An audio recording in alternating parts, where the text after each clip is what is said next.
com discipline, everyone. We're going to get started. Oh, before we start going into anything in depth, does anyone have any upfront questions about the training? I feel like I made it pretty clear in the OSN and in the announcements above. But today, we're not going to be going on the planet side.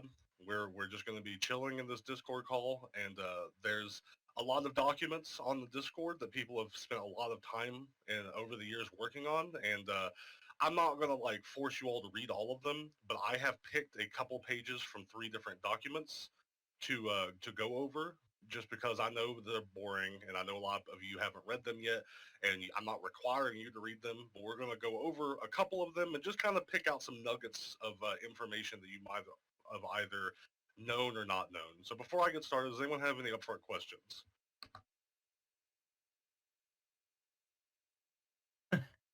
Great, fabulous. Chicken nuggets, thanks, Sal Mishra. Yeah, and if anyone wants to DM me a question if they can't talk, or you can even throw something in the questions and answer PS2 thing and I'll see it. But in the meantime, I am going to go over a few documents, and I will be posting them very briefly for you all to read yourselves, and I will be sharing my screen. So first off, let me find it. Here it is. So everyone should be able to see the PL Quick Resources channel. So if everyone can go up to the PL Quick Resources channel, it is at the very top of the leadership tab. I am going to be posting this. I'm going to be deleting it afterwards because I think it already exists in this channel. But the very first thing will be the SOCAR's Legion leadership checklist and strategy. And you can either click on that, or I will be sharing my screen. And if people just want to follow along with me on my screen, that is also perfectly fine, however you want to do it. We'll give everyone a second to either watch my screen or get to the channel. Today, on this, we are going to be going over the end of page 3, page 4, page 5, and the first half of page 6. So, this SOCAR's Legion Leadership Checklist and Strategy document was written and compiled. Well, it was partially written and partially compiled by Avocado, so you can have him to thank for this. What I want to go over specifically on this one is the map training primer summary. Now, basically all of this from the end of this page all the way to the next couple of pages is literally a checklist that you new platoon or squad leads can go over to kind of assess the situation and administer your platoon. So we're going to start off at the end of this one. These are your required certs if you're interested to get into squad leading. You need to cert out the offensive and defensive requests, and you need to cert out the smoke beacons. It's not a hard requirement, but it is, if you are serious about getting into squad leading, you need to have these certed out. I think it ends up being like 400 certs altogether, so it's not like crazy expensive. Going down, we're going to go straight into platoon start. This checklist right here, if you just want to copy and paste it somewhere, if you're a newer platoon leader, this is literally just if you go through this from top to bottom, you can start a platoon. So you click start platoon, and then you just disable the recruitment in the bottom of your tab, and then type in whatever squad name you want, and then you just re-enable recruitment. And if you go into the game and just follow this step, you will find all of these buttons. There is a button in your squad that says disable recruitment. Then you just go over to where you would type a name, and you type the name, and then you just re-enable recruitment. You decide if you want to be outfit only or not. Usually Hunter Killers is the only people that does the outfit only thing, but that's one of the checklist things. Is this only SKL or is this a public platoon? So ask yourself that question. The next thing you want to check is if you want to decide if you want auto recruit on for the people that have yet to turn it off. So new players and some players that just like to function have auto recruit on naturally. So if they spawn into a hex or spawn into the map, they will auto join a nearby platoon. So a lot of the times you'll just get newer players this way. So you have to decide if you want to have that check marked. And then this is more optional. Avocado likes to do this, and I will mention it. He likes to stack Bravo squad with the most responsive and crack ace team on demand. So veterans you might want to put into a squad. It doesn't have to be Bravo squad. SOCAR used to use Delta. If you want to, this is an optional 4th thing, but if you want to, as you're putting the platoon together, you can basically designate a squad to be the veteran squad, and they're the ones that get the tough jobs, but that's not a requirement. Going on, you want to advertise for your platoon. You place an at operations ping in the daily operations tab, just like I did for this training. You just go up there, at operations, in the daily operations, say, hey, I'm putting a platoon up on Indar or Amrish or whatever. Go into the game, advertise an outfit, say, just say, I'm running a platoon, type X in chat to join. And if you see any X's, just right click that name. You can grab names from the voice chat window. You can advertise an outfit voice. It's usually numpad 9, but you can rebind it to whatever. And when you talk in outfit voice, make sure you keep it very brief. We don't like conversation to happen in outfit voice. We don't like arguments or anything like that. It's literally just for pertinent information for the outfit. So in this case, you would say, hey everyone, Hit Emitter here. I'm putting a platoon up on Amrish. Feel free to hit X in outfit chat, or I will send a mass invite out right now. Speaking of which, the outfit recruitment button is the next step. It will send a recruitment invite to all SKL members. So if you go into the Armory tab, or not the Armory, you go into the Outfit tab, in the bottom right, if you're a Broodlord, it will say invite outfit members to platoon. If you're not a Broodlord, you'll have to do it manually or just do the X method or whatever. This is if you can do the outfit recruitment. It will send an invite to all SKL members, and you have to understand that if a squad leader with an independent squad joins, they will join as the entire squad. So if just some random out there has a squad of 6 people and they accept your request, they will join the platoon as a whole squad if there is a squad position open. And then we move on to prepare. Take a few minutes for people to trick in and prep. Don't immediately throw yourselves into a big crown fight or something like that. It's gonna take a few moments to get a platoon together. So you advertise in operations, you advertise an outfit chat, you send out the mass recruit, you organize your squads, which is the number 2. Balance your squads. Fuller squads will grab more people. So you don't want Alpha to have 12, Bravo to have 4, Charlie to have 3. You want 666. You want all the squads to be equal. You want people that are looking in the squad finder to think, oh, that's a big squad. That's a cohesive squad. That's something I can join. A lot of people will not join a squad of 2 people. Number 3, not swarm lords. Squad leads will need mics, or at the very least, a rapid response. If you have to ask for squad lead volunteers. You say, do I have a volunteer for Bravo lead? If someone with a mic volunteers, give them the lead. If no one does, but someone in platoon chat says they will do it, then give it to them. But usually we want our squad leads to have mics. So literally all of this tab right here is just what the steps you need to go through to start a platoon. And then if we move on, we're going on to the map. So now that you have taken the few minutes to get your platoon situated, you have a couple squads that are all evened out, you have squad leads, you are now trying to take an immediate stock of the warp gates, the key bases, and the continent population. And then we check a few things. If the alert has started, where are we in territory and population percentage? Do we have the most territory? Do we have the least territory? What's the actual population percentage on the continent? Are we down a couple percentage points? Are we up a couple percentage points? These things matter as far as how to make decisions for your people to be having fun. Then you have to ask yourself, where's the enemy? And we'll be going over the map a little bit more in the next document, so don't worry too much about this. The enemy is wherever their highest population is, and you just have to look around, and I will show you in another document how to look around, how to find these people. What is the population count of the continents? A little redundant, but you can look at that. Where are there any other alerts going on before this one does, or going to end before this one does? This is an important one that a lot of people don't check. If an Indar alert just started and the Hossin alert has 45 minutes left, you have to know that roughly around the 40-minute mark of the Indar alert, the Hossin alert will end, and Indar will get a surge of population. So you have to ask yourself, what do you have? What does the enemy have? What do you want to achieve? How are you going to get there? Are there any other friendly platoons up? And then just, after you've made all of these assessments, just get started. Be decisive, make a decision, get started. How you check, are there any friendly platoons up, is you can either ask in outfit, say, if there are any other friendly SKL platoons up, or you can ask in command chat.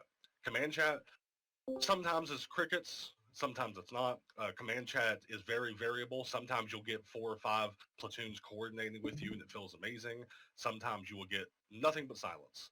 So just bear in mind, you just want to check all of these things. And if you check all of these things, you have more information, and information is key as far as a platoon or a squad leads goes for making decisions. If the alert has not started, ask yourself very similar questions. Where are we in percentage? Where is the enemy?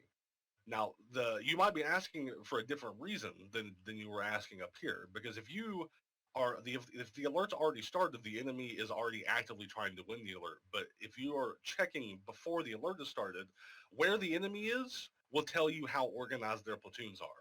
If they have a 48 to 96 ball just cutting deep into our territory, they're probably obviously trying to cut off portions of our territory pre-alert to get prepared for the alert. However, if a good chunk of the enemy population is, say, let's keep using Endar, if a good chunk of the enemy population is at like Quartz Ridge or the Crown, then a lot of people are probably farming pre-alert. So if a lot of the enemy are farming pre-alert, that means that you can get prepared pre-alert. And if a lot of the enemy are preparing pre-alerts, which is to say trying to set up some cutoffs, trying to take some stronghold bases before the alert starts, then you need to act to stop that. And then you always want to ask yourself, what's the population count on the continent? And then, are there any other alerts going on for a very similar reason? If we do not have an alert going on and there's, say, 20 minutes left on that Hossin alert, then in 20 minutes, we're going to get a massive population surge and the alert's probably going to start. Now, here's an important question you need to ask yourself. Do you want to start this question? Do you want to start the alert? Do you want to start the alert? Look at the map, look at the population, look how much territory you have, and you just decide to yourself, do you want to start the alert? Ask this question a lot, as it can change. Situations might crop up to where the NC cuts off a massive part of the TR territory, and you might decide to yourself, you know what, now's a good time to start the alert. And why? It's pretty simple, but I will explain. If the NC or the TR royally screw each other up over pre-alert, that creates a lot of animosity. So they will be fighting for quite a while based off of that massive cutoff that just happened. It's a psychology thing. So if they are massively fighting each other, doing big cutoffs, massive armor battles, way away from you, start the alert because you'll be in a good position to do it. Um, you want to ask yourself, what do you have? What does the enemy have? What do you want to achieve? How do you get there? All the stuff that we talked about with the prior alert. These are all just very important things to go over. And then cohesion tests. Many of you might know, many of you might not know, but something like a crash, a max crash, or a gal drop, or Valk drops, or stuff like that, partially exist to achieve some kind of goal, but they also exist as cohesion tests to just see how much of the platoon is listening. So you begin issuing orders and testing the cohesion of what you have. You always want to assume that only half of your platoon will follow your orders and plan accordingly. So this is not always the case, but if you assume half of the platoon will follow your orders, you will not be disappointed. If you send Alpha Squad to a base that 12 people could easily defend, but only 3 people go there, you might be tempted to blame Alpha Squad, but cohesion is a very hard thing to achieve in PlanetSide. So if you assume that half of your platoon and half of your squads are not listening, then you can overcommit to certain bases that you absolutely have to hold. And this is not always the case. Sometimes your Alpha Squad will prove themselves as a very cohesive unit, and you have to take note of that and then give the good jobs to the people that you can trust. Another good cohesion test is just to do something fun to get the platoon together. A lot of people like to do harasser races. A lot of people like to do gal drops just for the fun of it, or crashes, or armor columns, scythe balls, stuff like that. That's a good way to both A, have some fun, and B, check and see how much of your platoon is listening. Figure out how fast your platoon is moving. Yeah, flash races. Figure out how fast your platoon is moving. This is an interesting one to talk about. You basically, if you are moving to a base, you should be on point within a couple minutes. And if you see a bunch of Sunderers like lagging behind, or people are spawning Sunderers after a couple of minutes, then that's a good cohesion test to know that you have a lot of people that are very sluggish at following orders. And it's just something to note. And then last but not least, do you have router runners? Routers are very important. I sing their praises all the time. I can't express enough how important they are.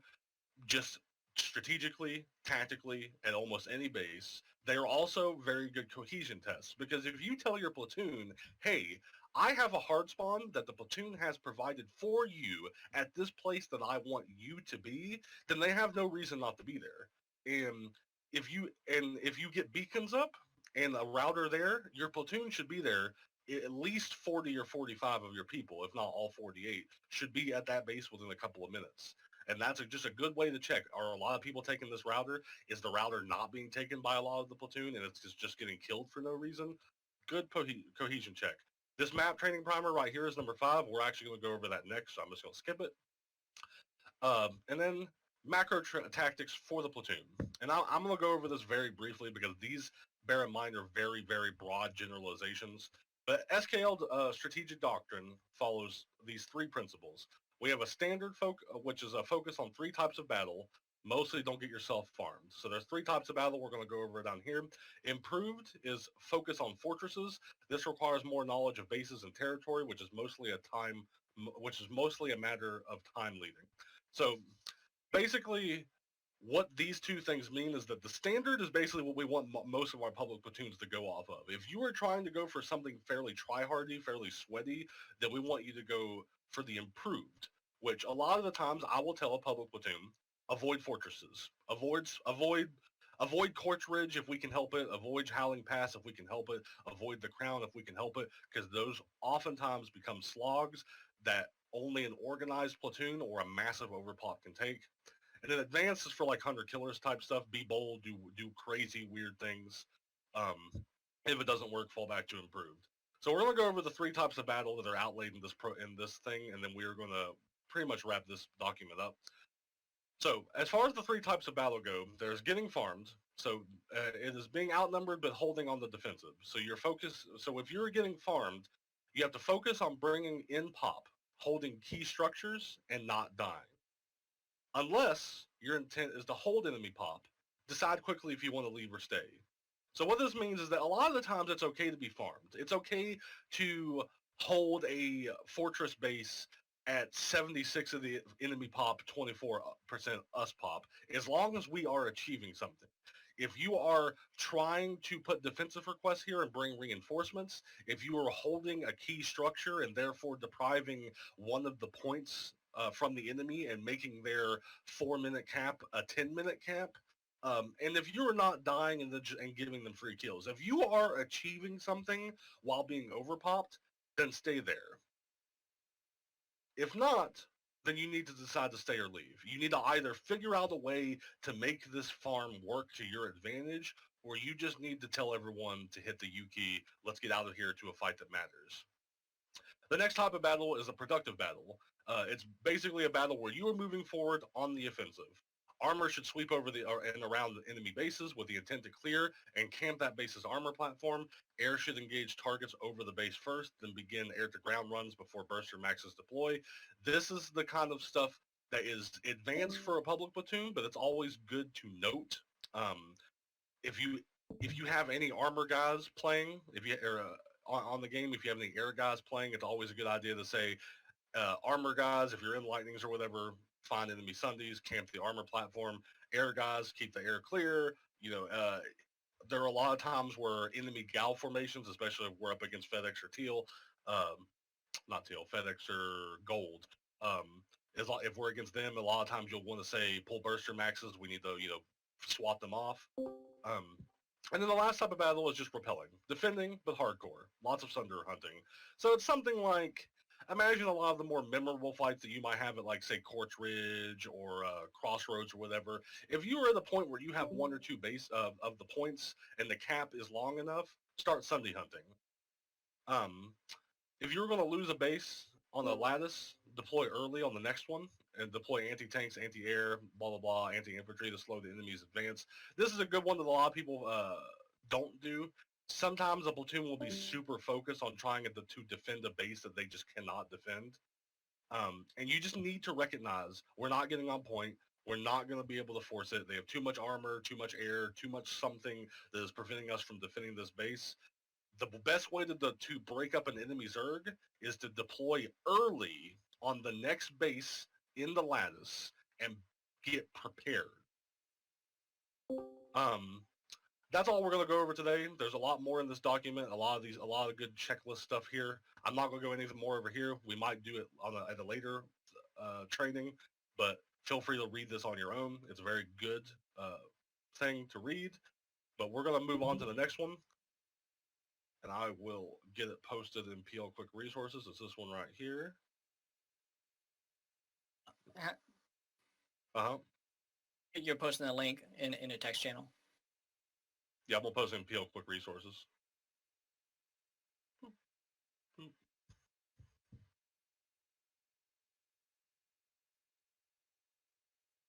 All right, PL Quick Resources now has Avakadu's map training primer on it. On this one, we're going to spend a little less time. We're going to go over page 2, then pages 11 through 13, and then page 26 and page 30. And it might sound like a lot of pages, but these are actually pretty small pages. Page 2, I have up already.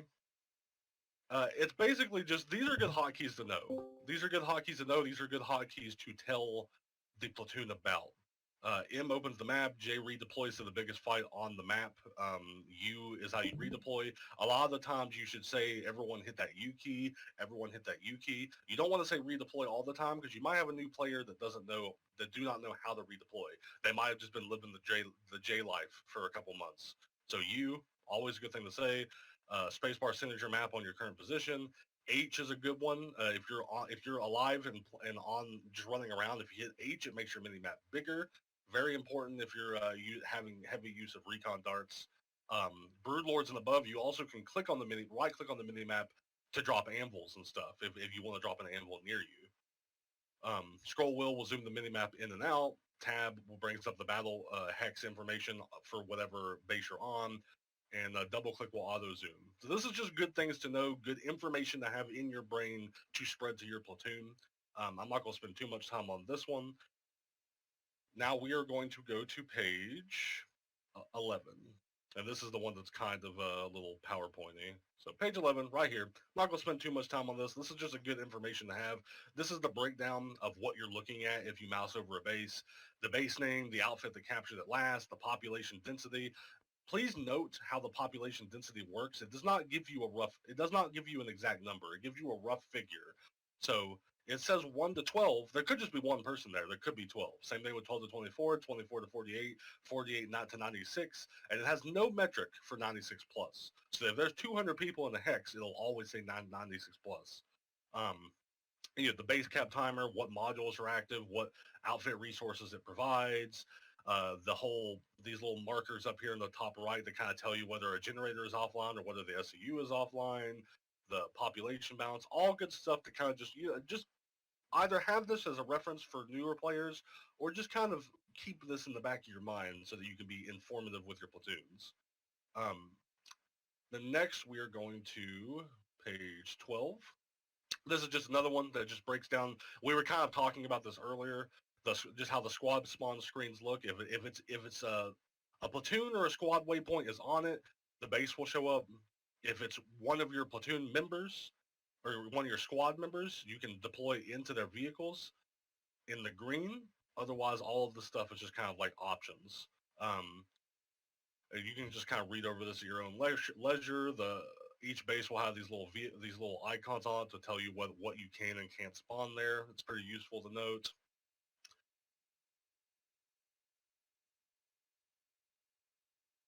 All right, I'm gonna move on to page 13. Rapid fire. This is a pretty interesting one that we were also talking about this a minute ago. The quick spawn function. You can click on any base without having to do anything. You can click down here in the bottom left above deploy. You can pick your class loadout.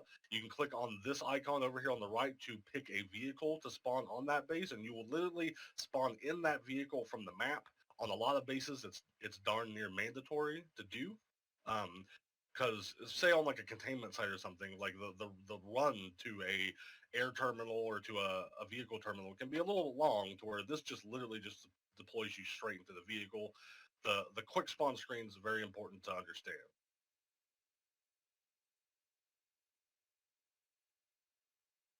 All right, and now we're going to move on to page 26. This is one I wanted to note because it's something that we take for granted, but a lot of people don't completely understand what we mean when we call them lattice lines. The lattice lines are just these connecting lines. All of this is a lattice. It is just the connecting lines between base to base, and this is just something very important to note to help new players, to help explain things. We often will give lattice groups the group name of the largest base in the group. So you would say all the lattices on the middle line, down here, all of the lattices on the Ixtab amp line, all of the lattices on the Chalk Tech Plant line. These are just nicknames, generalizations that we often go by. That it's a good idea to just have in your brain to be more informative to newer players. And then last but not least, on this, we are going to go to page 30. And you'll get a better idea of this in-game, but you'll see little flashes of light on the hexes. You see like these little blooms of red, this bloom of blue right here, this bloom of red right here, this bloom of purple right here. What this is it's showing you through a visual cue where the population is. It's trying to catch your eye so that you can drift your mouse over here. Oh, okay, there's a big fight going there. The NC has a lot of people here. This red means there's a lot of TR here. The red here means there's a ton of TR and NC fighting here. Purple right here means that, oh man, we have a blueberry platoon trying to take Hatcher Air Station. Okay, so all of this, without even having to hover over them, kind of gives you an idea of when you are trying to check the population of the map, you're trying to find where the enemy is. These cues will help with that. Now, I know I kind of rapid-fired this document, but does anyone have any question about the first two documents before I move on to the last one? We're just going to do one more today. Nope. All righty. So, the last one we're doing is mine. Save the best for last, right? And I am going to post it in the PL Quick Resources tab.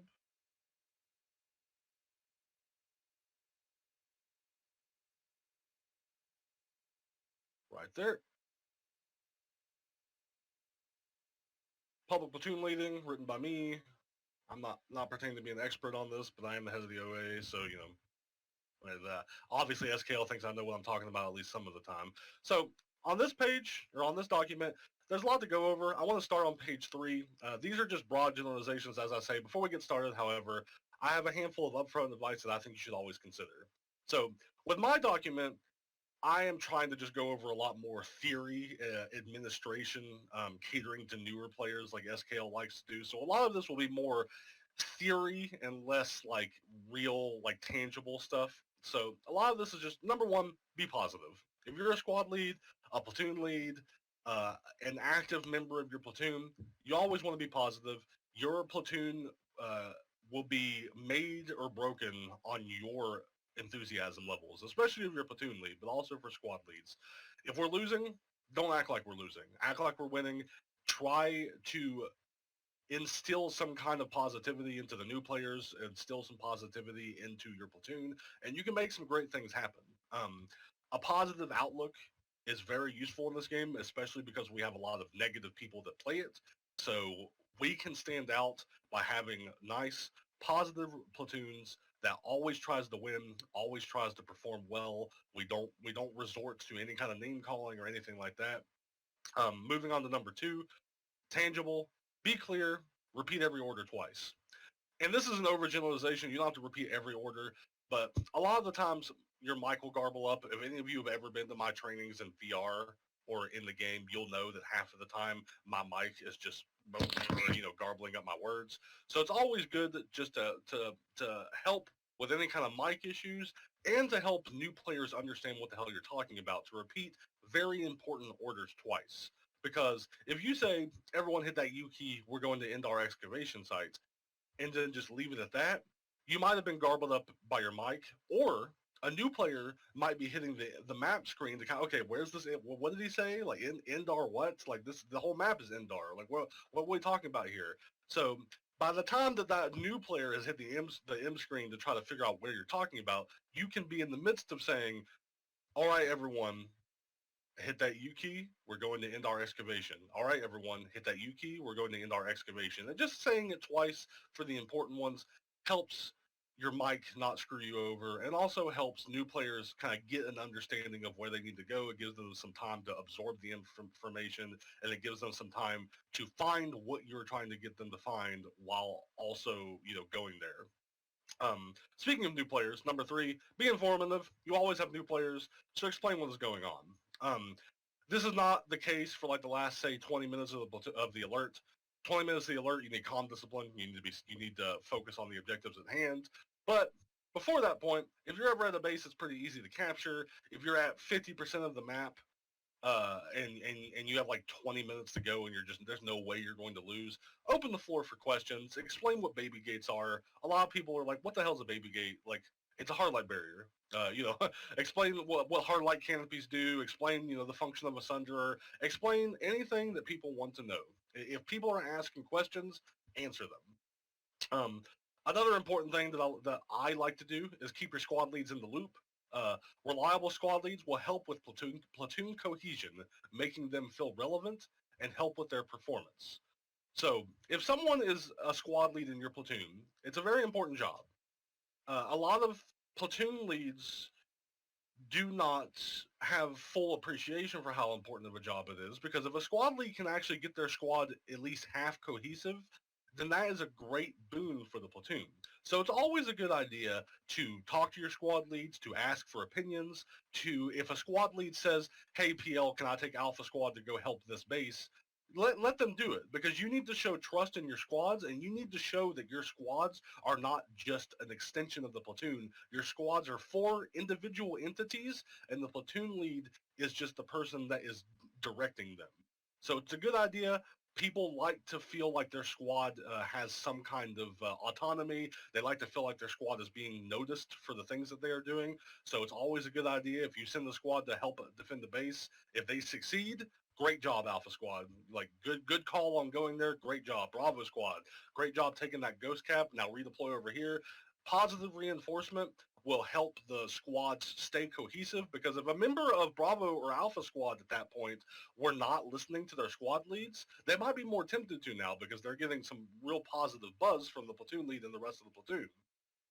So it's just something to bear in mind. And then number 5, when in doubt, attack. I'm a very aggressive person, so this is clearly bias here for me. But a lot of the times, if you do not know what to do, attack something. Attack a base, tie up their pop somewhere. If you're confused, if you have no idea what you need to do, attack. Attack, attack, attack. If you feel like you need to defend a bunch of different bases, attack a bunch of different bases. Because attacking a base in front of a base you want to defend defends that base. If you have an offensive cap going, even if it's one that's doomed to fail, that's 2 minutes, 3 minutes, 1 minute that they can't even think about attacking the bases that you want to defend. So if you are ever in doubt of what you should do, attack something. Attack, attack, attack. And now, very briefly, I have this neat little acronym here. I don't really like acronyms, but I thought it would be good to kind of encapsulate a couple things. We have MACE. It's an acronym that stands for Momentum, Adaptability, Cohesiveness, and Efficiency. I'm not going to go through every chapter on momentum, adaptability, cohesiveness, and efficiency, but feel free to read it up if you haven't yet. I would like to say I spent months on this, but it took me like a week to write this, so I'm not going to cry if you don't read it. But I'm going to go over each one of these very briefly. Momentum, give your platoon victory and keep them moving. What this is it kind of encapsulates a lot of the things that we've been talking about today. You want to be positive, you want to take your platoon from victory to victory, and you want them to never be in doubt as to what they are doing. They need to move, they need to always be moving, they need to always be bouncing from battle to battle. If you do not take a base, don't sweat it. Don't let your platoon sit on that defeat for even a second. Just say, okay, everyone, hit a U key. I got a different plan, and this plan's going to work, and we're going to take that base, and you just got to keep moving, be positive. Taking a platoon from victory to victory will keep your momentum going and will help with all the other things we're about to talk about. And just as a brief anecdote, we had a platoon yesterday on the Amherst where the platoon lead was very tired. He's a really great guy. He's a really good person. He's a great solo player, great squad lead, great platoon lead. He just was having a bad day. He asked if anyone would take the platoon over, and the platoon's energy level was very low at that point because they had went from loss to loss to loss. And I took over the platoon, and we just started winning. I took them to bases that I knew we could take. I bounced us from around all over the place. I shored up all of our defenses on the map. I clearly explained what was going on strategically, what my plan was for how we were going to win the alert. And from the beginning of the alert to the end of the alert, we started out as a very downtrodden platoon, and we ended super cohesive, super happy. Everyone was feeling great. All of the squad members felt like they had like really done something. A couple of the squads were like very, very pleased with their performance, and that all comes back to just gaining momentum, victories, movement. Moving on to adaptability. Know what allies and enemies are doing and act accordingly. So I talked about this briefly earlier. If you see that the TR and the NC are fighting each other, going for massive cutoffs or whatever, you need to be in the map screen as a platoon lead or maybe even a squad lead and note that. You need to note, okay, the NC and the TR are at each other's throats. We need to act accordingly. We need to jump in on this advantage. We need to do something based on something that's not even happening on our border. It's something that we are perceiving happening elsewhere. If you see that FedEx or Gold are up in the air and they go to the TR front, or the NC front, if they go away from our front, act accordingly. Do some Valk drops while you can. You need to adapt to all circumstances, not just the ones in front of your face. You need to understand the map. You need to understand all of the documents we've been going through earlier. Understand where the heat is, where all the enemies are, what the implications are behind a lot of these things that are going on the map. So if you adapt, this will help. And all of these feed into each other too. Adaptability will help with your momentum. If you notice something super, super sneaky, super, oh wait, the NC just took a base over on the left side of the map, but that actually means if we take this base over here, it cuts off the entire TR center. If you notice that, you explain to the platoon what's going on, you have adapted to the situation and you are gaining momentum. Moving on to cohesiveness, keep the platoon together and where you want them. We talked about cohesion checks earlier, so I'm not going to spend too much time on this.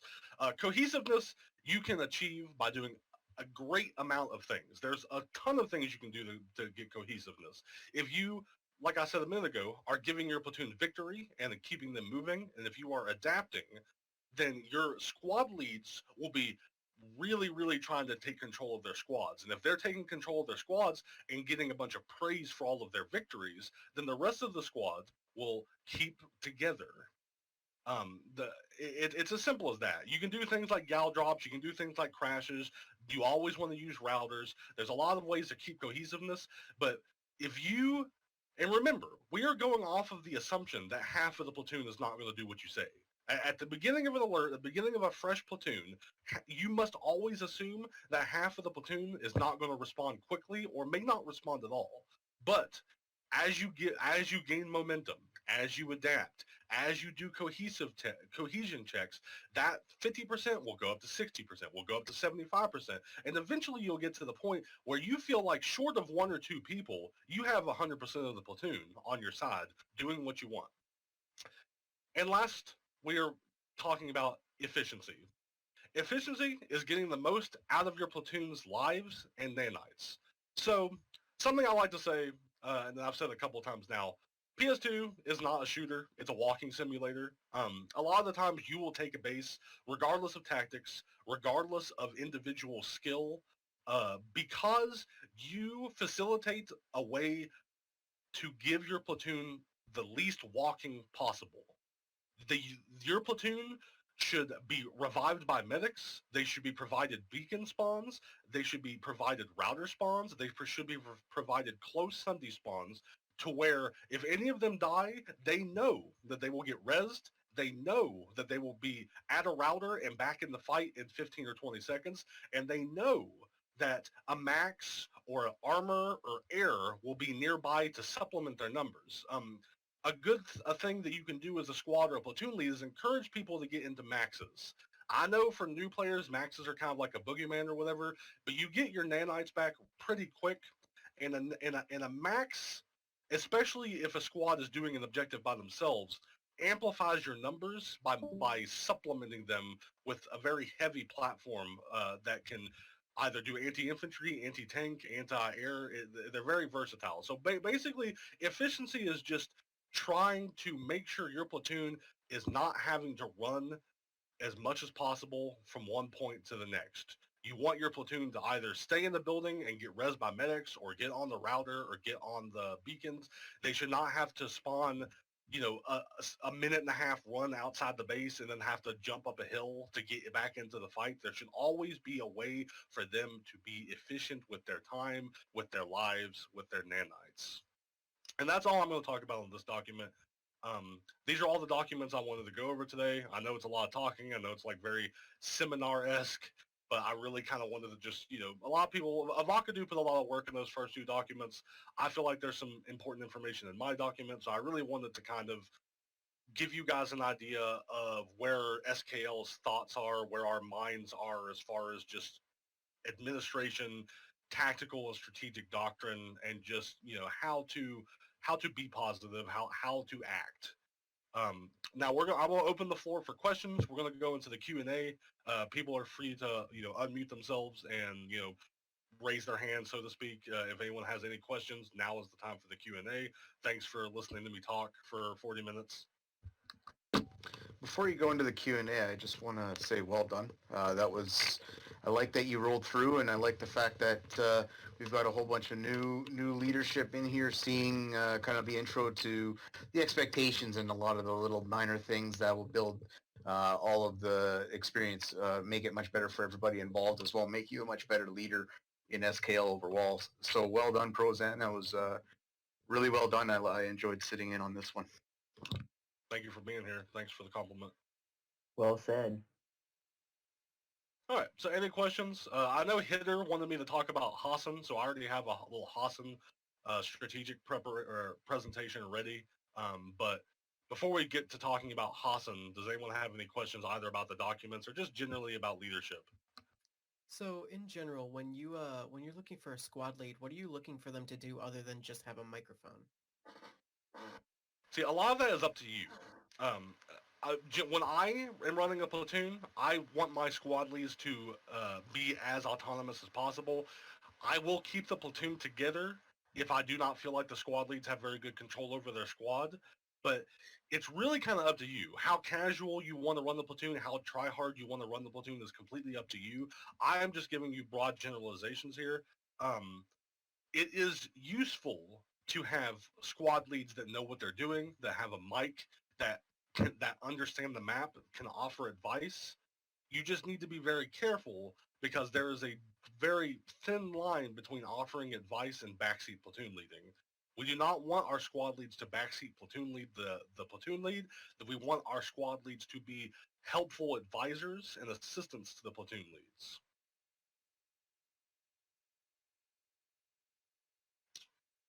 You have a follow-up for that, or you feel like that answered it? It's really kind of variable. No, feels good. Thank you. All right, any other questions? Do we have any, so I don't know if I can even access this document, so caveat there. But do we have a similar document for small squad tactics or interbase tactics? So for example, sometimes we have a double stack and there's a point upstairs or downstairs. They have the huge stairs. Yeah, Go most on. of these guides can be found in the tab I've been posting these. My guide is also just further up in the PL Quick Resources tab. There is a document written by Kasami a little bit further up that is literally just about squad leadership. We have a guidelines for PLs. We have the platoon leadership guide that was posted by Sokar himself. There's a good chunk of guides in the platoon PL Quick Resources tab. Hey, I have a I get question. access to that. I have a question. This falls back on the squad lead's sort of backseat driving. Say if you realize that the squad lead is backseat driving a little too much, what is the best way of letting them know without flat out insulting? The best way to let them know is just to it really kind of depends on how much of a problem they're being. If it's just like mildly, like they're talking a little bit too much, just ask for just say clear comms. And anyone who is a veteran of PS2, if they hear the words clear comms, they will stop talking. and then you just need to kind of just take the reins for a bit, talk a little bit more than you were before, get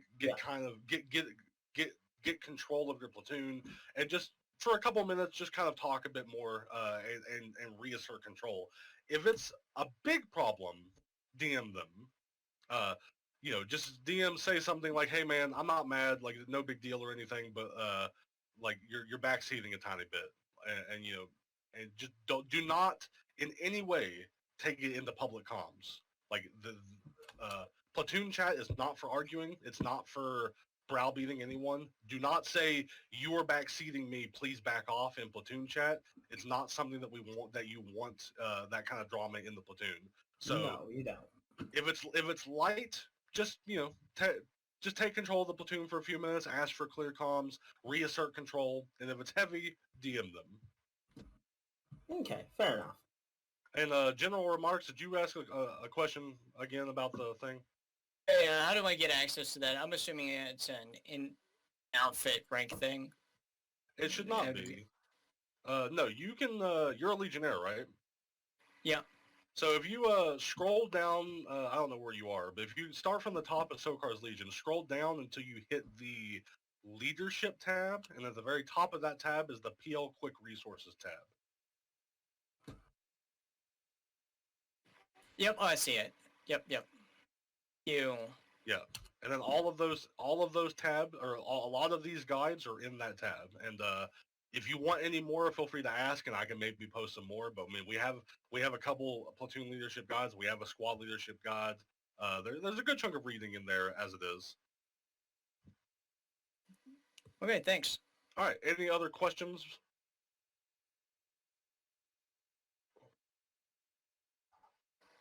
Not about this particularly, but when we do the Hossin talk, can we just do like the generic squad platoon setup guide again? Like just So talking through the process and managing members and things like that. Right. Okay. Repetition does help with retention. Yeah. Is anyone in game right now? Is Hossin open?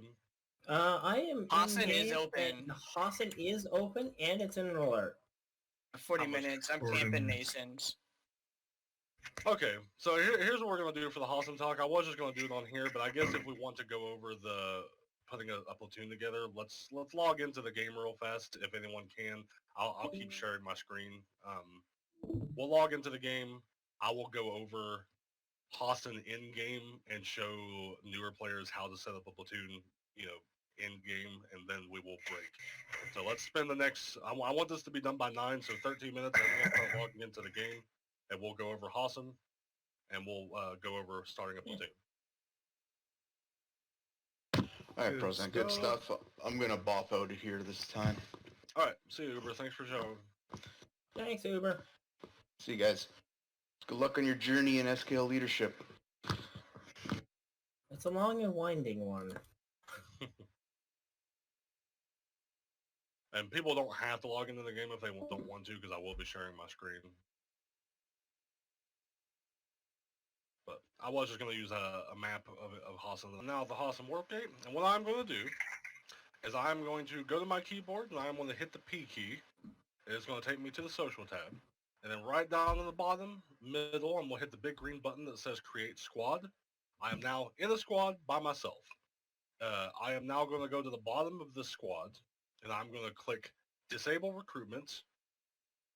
And I am going to rename the squad from Prozan's public squad to SKL Hossin Leadership Training.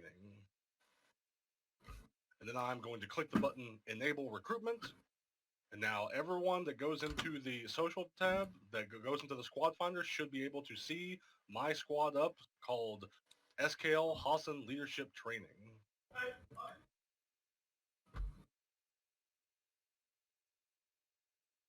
Yep, I'm seeing people flowing in. Welcome, welcome.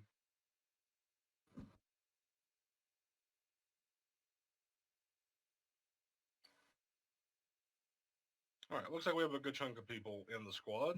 Now, who has never put a squad together before? Has anyone in this call never put a squad together? I have not. Slim Shady, are you in the squad? Yeah, Have you I have not.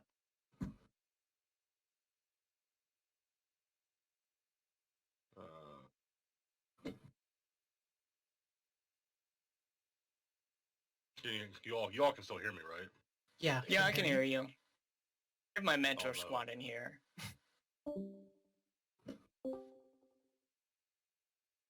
Testing. Can you, someone talk? Testing. Hello? Howdy. I have not spun up a Alright. squad before. I'm gonna have you form Bravo Squad, Slim. I could not hear you before. Oh, sorry, Charlie Squad. I'm gonna be formed Charlie Squad. So I'm gonna put you into Charlie Squad. Mhm. You are Charlie Squad lead. All you have to do is hit P, go down to the bottom where your squad is, and it should just say Slim Shady VS's public squad or something like that. You just want to click the button on the right that says Disable Recruitment, and then you want to exit out or go to the description and delete the whole Slim Shady public squad thing, and then just type SKL leadership training, and then you just hit enable recruitment, and the squad's square. Squad should be good then. Okay, so when you make a new squad leader, they have to do this. It doesn't extend Yeah. from yours. They have the squad leads have to do this themselves. Okay, got it. Then once you enable recruitment, everyone in the squad finder should be able to see your squad. Now, I'm going to keep talking in Discord, even though General Remarks has tugged a bunch of randos into the platoon. We'll have to just I'm just going to ignore that, and we're just going to talk about Hossin. Everyone hit the M key. We're just going to talk about Hossin from a platoon lead standpoint for just a little bit. I'm going to go over each of the warp gates, and I'm going to try not to spend too much time on any particular one. If I could just say one word, or let's say, if I could say 2 words about Hossin to just describe it, it would be cutoffs. This is the cutoff map. A lot of the maps have cutoffs. This has cutoffs all over the damn place. This is one of the reasons why it's fun to some and not fun to others. Also, a lot of people don't like the trees, but per hitter's request, we're going to talk about Hossin. And we're on the Eastern Warp Gate, so we're going to talk about it for just a moment. I would probably say, let me think about this. I would probably say that the Eastern Warp Gate is the easiest Warp Gate to play. It has a lot of risks to it, but it also has a lot of... the northern lattices are super strong. The only real problem is the Zot's cutoff. So, what were you saying? I said, yeah, you're right on that one. The only real problem if you're playing on the Eastern Warp Gate is that there's two cutoffs that you need to be... Well, actually, no, 3 cutoffs that you need to be mindful of. There's lots of cutoffs on all bases. So if you look on the right side of the map, Zots can be cut off at Zot's North Garden. And Zot's Arboretum and Zot's North Garden are 2 really, really, really easy bases to take. Like, a very unorganized platoon could take both of those bases, like, pretty trivially. So, to avoid the Zot's cutoff, you need to prioritize the defense of Bravada PMC compound, which is the current platoon waypoint. This Bravada PMC shields a couple cutoffs, actually. If you hold Bravada PMC, they cannot breach through there. They cannot go to Zot's Arboretum. They cannot go to Zot's North Garden unless they've come all the way up from Nettlemire and the Ziggurat and the Zot's Agricultural Lab and the Zot's Arboretum and the Zot's North Garden. In that case, all they've really cut off is Zot's Biolab. The Zot's cutoff only really is impactful if, let's say, the NC takes Genesis Terraforming to the south, then they move in the Eastern Substation, and then they move in the Bravada, and then they move in the Zot's Arboretum, and then they move in the Zot's North Garden. That cuts off the Biolab, the Agricultural Lab, the Ziggurat, Nettlemire Gardens, Mulak Foundry. Like, that cuts. You want to just be aware of it. Beware of it if it's cutting off the entire right part. The other cutoff in this is closer to the center. It's the... Did Did he he just cut out for out? everyone? For everyone? Yeah. He cut out for me. I think he did. Yeah, he's not speaking right now. There he is. Okay. Can you hear me now? Yep. Yes, sir. Yes. All right. I think the PlanetSide voice and Discord are fighting amongst themselves. So Alpha Squad waypoint is Ixtab power regulation. So Ixtab amp, Ixtab water purification, Ixtab Southern Pass, all would be cut off with that. And then in the center, a sneaky one is cutting off the Aiken Biolab. If the TR can bust through Aiken Southern Labs and take East Aiken Storage Depot, they cut off the Biolab. And it's just kind of a pain in the butt. It's not the biggest deal in the world, but it's something you want to avoid because you want to hold Aiken Data Hub and you want to hold Southern Labs, preferably Broken Veil. We have a good chunk of people at Broken Veil right now, and that's a good call. With this much time left in the alert, it's better to attack Broken Veil than to defend Aiken Southern, so that's a good call. And then up north, you're pretty safe. As long as you hold Haid Skydock and you hold Chalk Tech Plant, there's like no way they can bust through. Like as long as you hold Haid Skydock and Chalk Tech, you're good. So basically all of these warp gates are going to be watch out for cutoffs. So very briefly, we're going to move on to the Hossin Southern Warp Gate. This one doesn't have a ton of cutoffs, but it has a couple of bases that you want to keep in mind of. You need to hold you need to take and hold Genesis Terraforming Plan at some point. It's a very important base to have. It gives you options. From Genesis Terraforming, you pretty much can stage a surprise attack on the Eastern Substation into Bravada PMC at any point, which will get you ready for the Zots cutoff. The Ziggurats, if need be, if you want to cut off the things to the south of that. So Genesis Terraforming gives you options. You also want to be holding Cairn Station, very important base to hold. And if you can take and hold Fort Drexler, this also gives you options. So on the southern one, you basically there's three-ish stronghold bases that if you take, they give you options. Fort Drexler is a one part of a pretty fun cutoff, which the NC has already done, which is Fort Drexler and then going from Gurney Dam to Hurricane Secure, which cuts off the entire Hurricane AMP. A really nasty one that you can do if you are in a good position or need to do some kind of Hail Mary pass is from Fort Drexler, you can go to Iron Key in the construction site Alpha into Genudyne Holographics. And if you take that, you cut off the entire Ganon Tech lattice, which is very useful.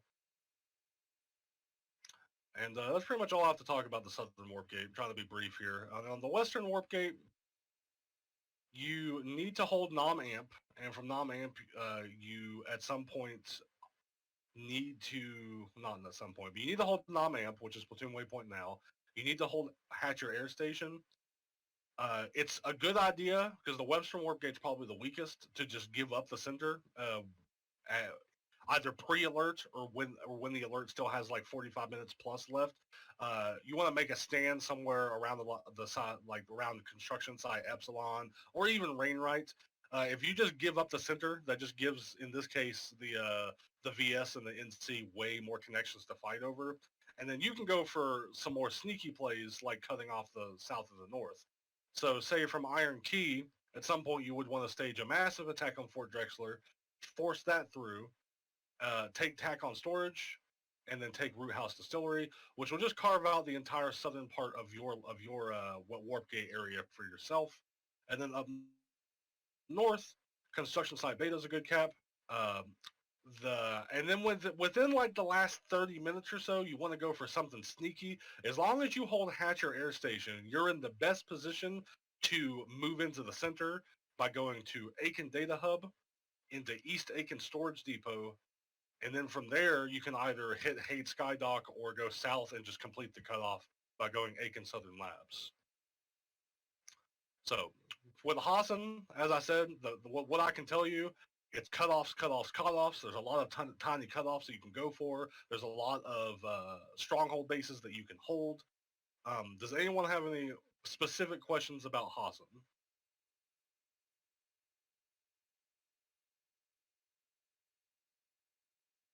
Might just be a tip.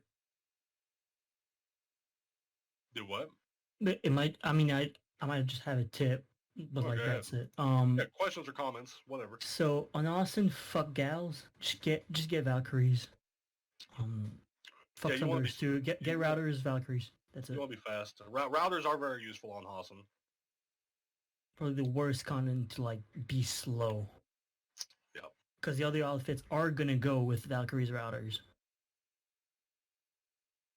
This This is is a really a tip. leadership question, but the routers Any I questions? quit playing before routers got added, and now I'm back. Are those made in construction bases, or is that made through the outfit resources? They're made through construction, and if you, I don't, Horace, where's the router video at? I've done a couple router trainings. Horace recorded one of them, so if he can ping wherever the router training is at for people to see, it's like a 15-minute video where I literally just go over everything you need for to make a router base and how many certs it costs. To put it very briefly, it's a construction thing. It costs 3,000 certs to get a good router base, and the router base is literally just a Elysium spawn tube, a routing spire, and a light air terminal. And once you have those three things set up with Cordium in the silo, you can run a router anywhere on the map for your platoon. It's a hard spawn wherever you place it. It places just like a deployable, just like a hard light canopy or a hard light barrier, like any of that. So routers are immensely useful. They're super easy to get into, and I would advise that any of you that do not know how routers work to watch that video or do your own research, because like I cannot over exaggerate here. They are the most important logistics in the game. Thank you. One thing I just like to mention about routers is that NSO and your faction routers can be placed next to each other. So with the influx of NSO, just kind of be aware of that and use that to your advantage. So like you can place two routers on point. Yeah, routers do have like a deploy area where you can't put multiple routers next to each other, but NSO routers do not follow that rule. So if you have an NSO router runner and a VS router runner, they can put two routers really close together, which is very important for some of the stronghold bases. What happens if an NSO puts down a router and then logs off the continent, logs back in a different faction? The router should remain for a while. I'm not. I think it would only really time out when the continent goes away or until it's destroyed. No, I mean, would it swap factions then? If they like change continents, come back, and they're in a different faction? All of the freelance ones. Yeah. Yeah, I would assume they would probably just auto destroy the router in that case. But that's a little beyond my skill set. Yeah, Horace just put the Is that the router training? Let's see. No, that's the base layout training with Vox. I was gonna say it's 51 minutes. That you posted that for me. Is that part of the Field Academy or? He's going to be posting it in PL Quick Resources. Vox did that training for the OA. So PL Quick Resources, he'll post that router training for a little while. I also have, I also think it's just in the officer media for the Broodlords somewhere, but don't worry about it too much. Any other questions about Hossin or any other leadership related anything?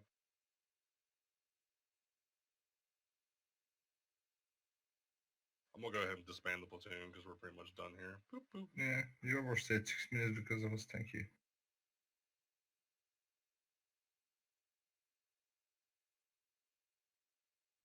Okay, well. One quick question. I was looking at the squad. With the different fire teams, do you ever bother with that? Yeah, that's more of a personal preference, and I've been thinking about seeing if Uber wants to make more of a squad doctrine for that type of stuff. Generally speaking, if I'm a squad lead, I will do two fire teams of 6, and that way you can have 6 people and then 6 more people that are modular for different jobs. If say Alpha Squad, say I'm Alpha Squad lead, I'll put 6 people in Diamonds fire team and 6 people in Hearts fire team, and then if they send me to defend the base, I would say fire team Diamonds go for Alpha A point, fire team Hearts hunt Sundays. That way it's just kind of an easy separation. It's not too complicated. It's not trying to do something with 4 fire teams. It's just 2 mini squads of 6 that you can kind of give different jobs from within your squad. But that's just me. You can do it however you like, or you can not do fire teams at all. Thank you. And now the correct router running training is up in the PL Quick Resources thing. It's 13 minutes. Yeah. Give it a look if you're interested about it, or if you're interested in routers. I run a ton of routers when I'm not platoon or squad leading. Like, hit or nose. I pretty much run routers every time I'm in a platoon if I'm not leading. They saving a lot of lures with those routers, gotta say. Yeah, I mean, you can, like, guys, I cannot overstate. Like, I feel like good router runners can practically win an alert by themselves just by helping. They help even when you're just doing it solo, when you're just doing it solo for fun, there'll be a lot of times I'll log on, I won't join a platoon, and I'll just put a router base together, look where the population is, and just go help blueberries like organize themselves. If you put a router in a base where there's just a bunch of randos, like a 96 plus Zerg, if you put a router at a really good spot on the base, all of a sudden that Zerg, that farm fight just turns into a win. Like routers are immensely useful in all different types of scenarios.